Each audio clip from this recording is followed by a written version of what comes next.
देखिए मेरे बाबू, सवाल सेम ही है। सवाल में कह रहा है कि सी ए परपेंडिकुलर है ए बी पे, ये 90 दे रखा है, ये 90 दे रखा है। वैल्यू क्या क्या है, ए सी की वैल्यू है 4।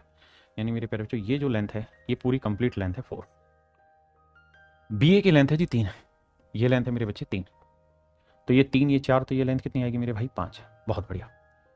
अब सवाल में ये कह रहा है कि जो सी ई एफ है उसका एरिया इस क्वाड्रिलेटरल के एरिया के बराबर है। यानी जितना एरिया इसका होगा ना मेरे प्यारे बच्चों, उतना ही एरिया इसका होगा। यानी इसने इसको दो भागों में बांट दिया। फिगर थोड़ा वैसे नहीं बना जैसे आप देखना चाह रहे हैं, फिगर थोड़ा सा सिंपल बना हुआ है, लेकिन ये जो लाइन है ये कुल मिला के इस ट्रायंगल को दो इक्वल एरिया में मेरे प्यारे बच्चों बांट रही है। ऐसा सवाल कह रहा है। हाँ जी भाई लक्षित जी। तो सवाल में कह रहा है कि भाई फिर एक्स की वैल्यू बताइए, मतलब मेरे प्यारे बच्चों ये वाले पार्ट की वैल्यू निकाल के बताइए क्या होगी।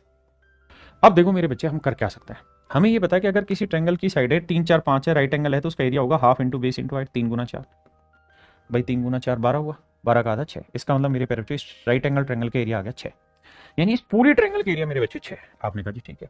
अगर पूरी ट्रायंगल के एरिया 6 है तो नेचुरल है इस वाले ट्रायंगल के एरिया 3 आएगा। आपने कहा जी ये बात भी सही है।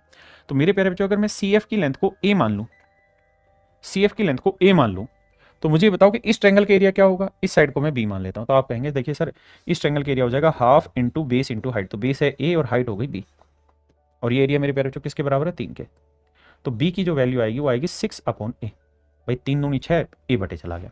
इसका मतलब मेरे प्यारे बच्चों इस बी की वैल्यू आ गई 6 बाई ए। अब आप यहां सिमिलरिटी अप्लाई कर दीजिए मेरे प्यारे बच्चों, या ट्रिग्नोमेट्री वाला फंडा इस्तेमाल करते हैं। अगर मैं इस वाले एंगल को ले लूं तो यहां टेन थीटा क्या होगा, परपेंडिकुलर अपॉन बेस, तो 6 अपॉन ए और अपॉन में ए। जबकि यही थीटा से पूरी बड़ी राइट एंगल ट्रायंगल में परपेंडिकुलर 3 है, बेस है 4।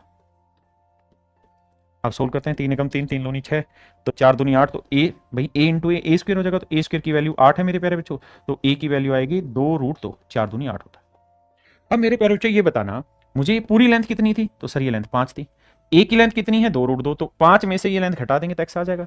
तो एक्स की जो वैल्यू है वो 5 माइनस 2√2 है मेरे प्यारे। 5 माइनस 2√2 जो होगा वो एक्स के बराबर होगा।